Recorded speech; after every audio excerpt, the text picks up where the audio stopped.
బ్రెయిన్‌లో blood vessel ఏదైతే ఉంటదో, దాని నిండా కొలెస్ట్రాల్ పేరుకుపోతూ ఒకానొక పాయింట్ ఆఫ్ టైమ్‌లో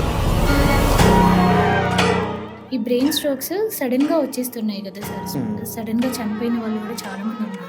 వీటికి ఏమన్నా టెస్ట్‌లు గానీ, చెకప్స్ అలా ఏమన్నా ఉంటాయా? మన బ్రెయిన్ ఫంక్షన్ తెలుసుకోవడానికి? హైటెక్ సిటీ ఏరియాలోకెళ్లారనుకోండి, అక్కడ యూజువల్లీ ఐటీ ఎంప్లాయీస్ ఉంటారు. సో, ఏ ఏజ్ గ్రూప్ వాళ్ళు ఉంటారు అక్కడ మొత్తం?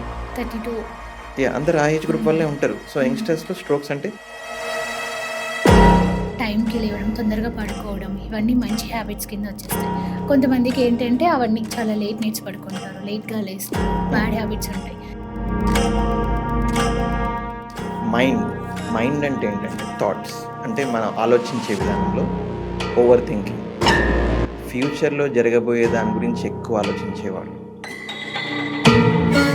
ఒకానొక పాయింట్ ఆఫ్ టైమ్‌లో కొంతమందిని గమనిస్తే గనక వాళ్ళు చదువుకోవడం నైట్ 11, 12 వరకు చదువుకుంటారు. వీటి వల్ల కొంతమంది వాళ్ళ లైఫ్‌లో స్లీప్ సైకిల్ ప్యాటర్న్ అనేది డిలేడ్ స్లీప్ ఆన్సెట్ ఉంటది.